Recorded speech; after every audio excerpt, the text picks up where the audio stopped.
Alright, I hope everybody enjoyed that very informative intro here. May that'll be our most watched one yet.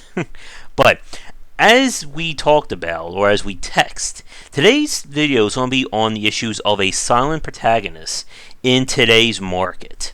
Now, we need to be very specific about what we're referring to. We're talking about games that feature fully voice acting or full voiceovers, and having a main character who is silent or has no emotion whatsoever. So we're not referring to games that are entirely text-based, like old school JRPGs, or games where the player is able to select dialogue options for the main character, stuff like Mass Effect, Baldur's Gate, etc., etc. What we mean is a game where the main character themselves is simply a basically not part of the equation when it comes to the story itself.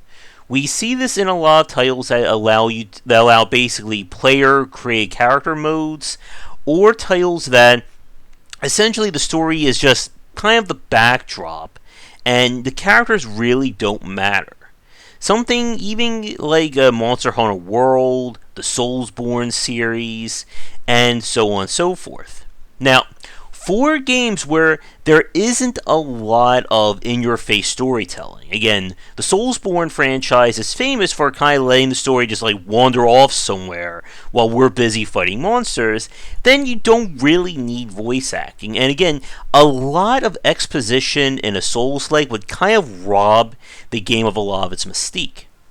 What we're talking about are games that have or are trying to tell a story. The main character or the characters around them are supposed to be a major factor, and the main character themselves says nothing.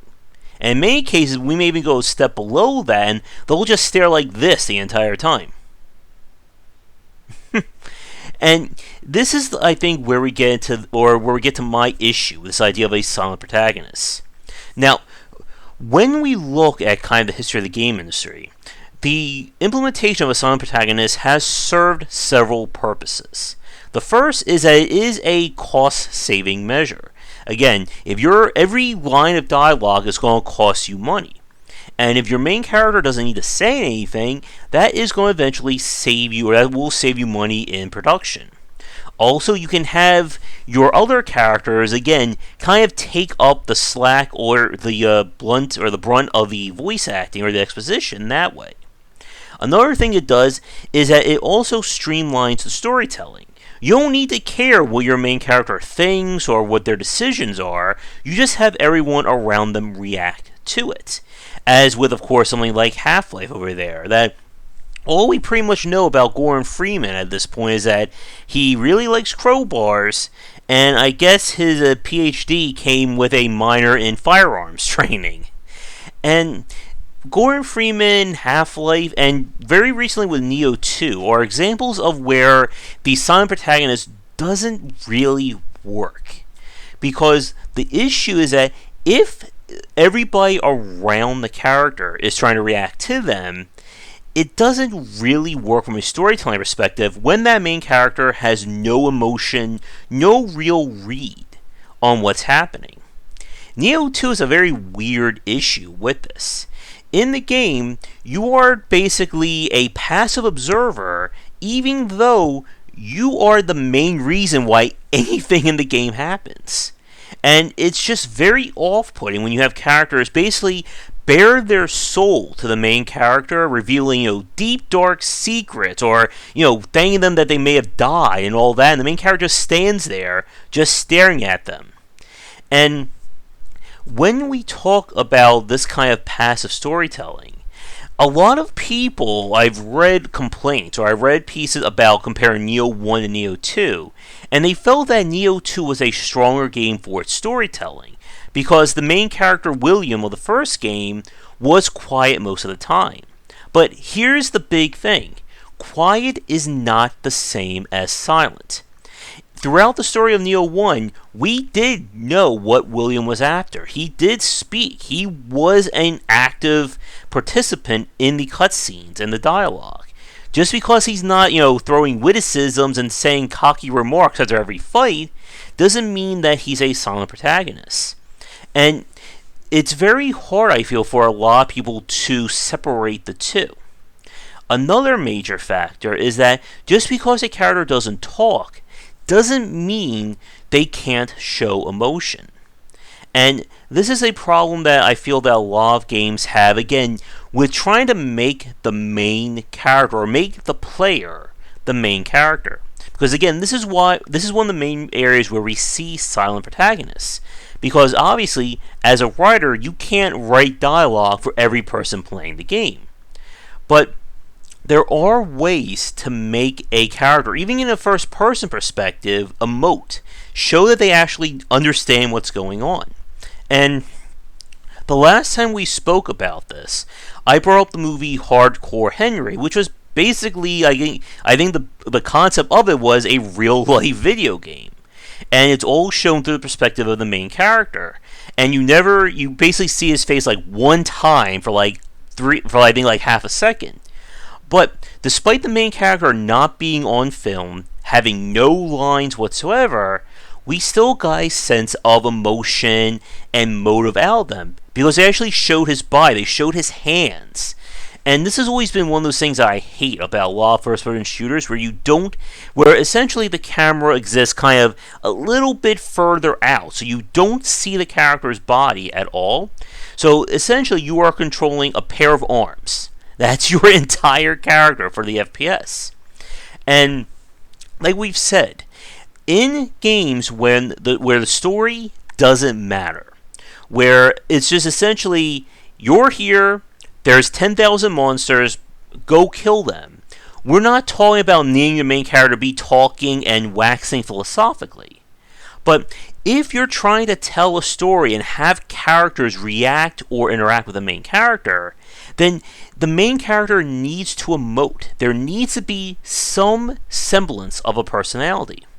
Now, on our Discord channel, one of the comments I got was about the game Super Mario RPG and whether or not Mario in that game could be considered a silent protagonist. And I would argue yes, but it is a better example of it. It's very akin to the Hardcore Henry example, that while Mario doesn't talk, he still shows emotion.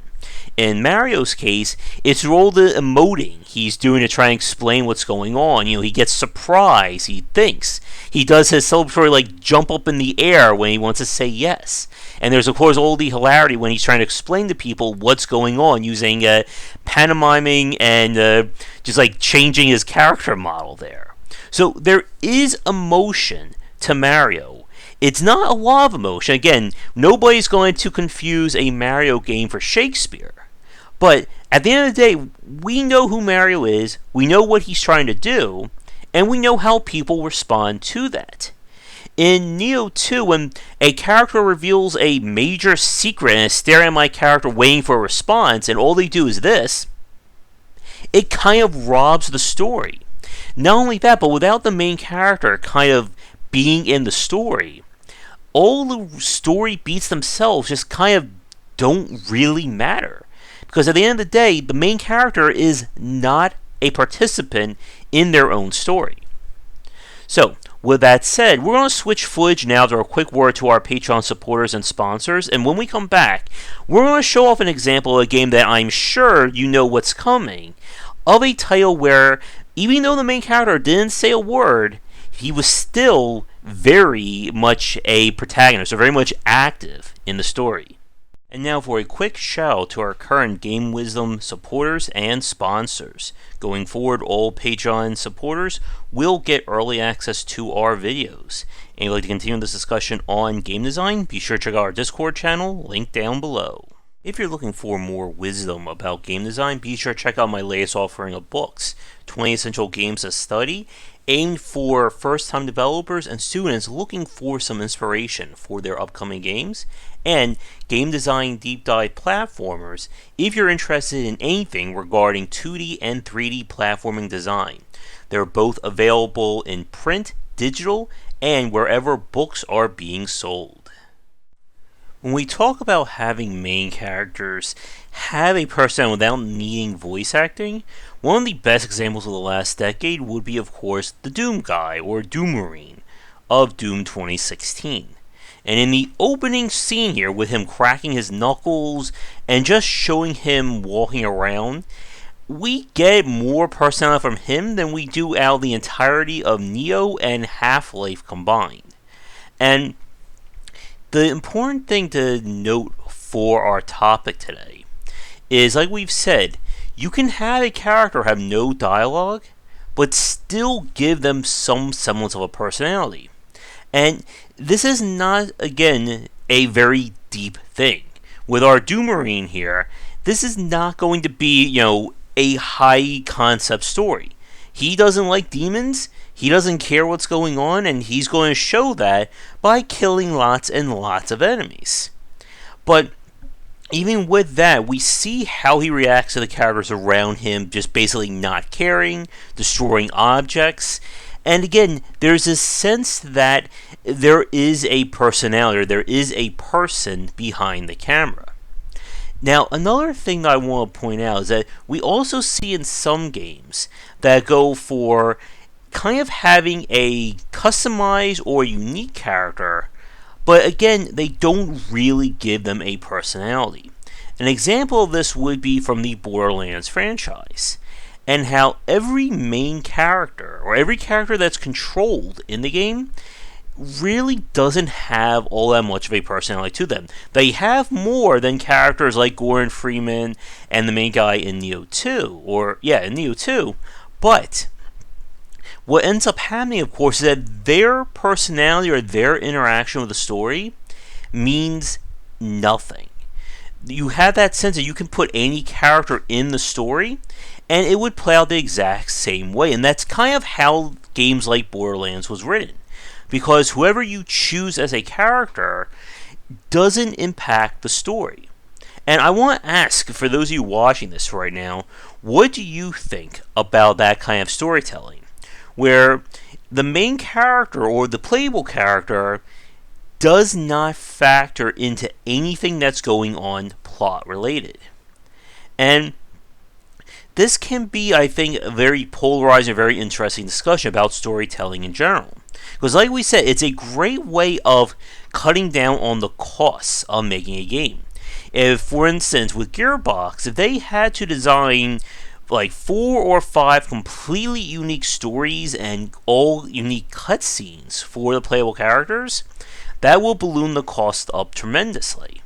And this is often why in games that allow you to control multiple characters or have, again, player-created characters, they'll try and cut back on the actual story involving that character. The only exception that I can think of a game that did things differently would be, I think it was Assassin's Creed Odyssey, the latest one, where you have 2 primary characters. Both are completely fully voiced and have their own sense of personality to the story itself. It's not the same as something like in Mass Effect, where the actual kind of personality of the character is dictated by what kind of moral choices you make. And it's rare, again, to see developers really go that extra mile when you have more than one character available. But, again, this is one of those topics that there really isn't a lot we can really delve into, because there's just not too many examples of elevating a silent protagonist. And for those of you watching this, can you think of good ones yourselves? Now, like I've been saying over the last few months, we are in a new decade now, and it'll be interesting to see what developers will do to push in terms of creating more relatable or more personable characters in their games. And as we've said, it doesn't matter if they have 10,000 lines of dialogue or 0. It's about how you create an interesting character and have them relate to the world itself. In a strange way, I think this is why a lot of the kind of first generation FPS characters, such as I think it was Caleb from Blood, Duke Nukem from, well, obviously Duke Nukem, and the other examples, kind of still stick out for a lot of people. By the fact that even though all they did was talk in one-liners and had very few dialogue outside of it, they still display or they still emoted a sense of personality. The main character from Thief, who I don't remember his name at the moment, will be another good example of this. Like we said, this is about quality, not quantity. And there are little things that you can do. Like we said, even just showing the character's hands and how they may do something or trying to emote something is still a sense of a personality. How the Doom guy runs around killing demons can also be a part of his personality as well. And like we said, this is not a deep personality. He likes to kill demons, and end of sentence right there. But with that said, thanks for watching today's video. Let me know what you think in the comments below. And can you think of examples of games that did storytelling specifically with the main character in a unique or different way? And be sure to check out our Discord and Patreon link down below, and come back for daily discussions on game design here and on game wisdom, where some of the art and science of games. Until next time, take care. Thanks for watching the video. If you enjoy things, be sure to do all the liking and subscribing that the kids are doing these days. Check out our Discord channel link down below, where we hang out and chat game design, and come back later tonight for our regular streamings. But that's it, and tune in for more great content here and on Game Wisdom, where we examine the art and science of games.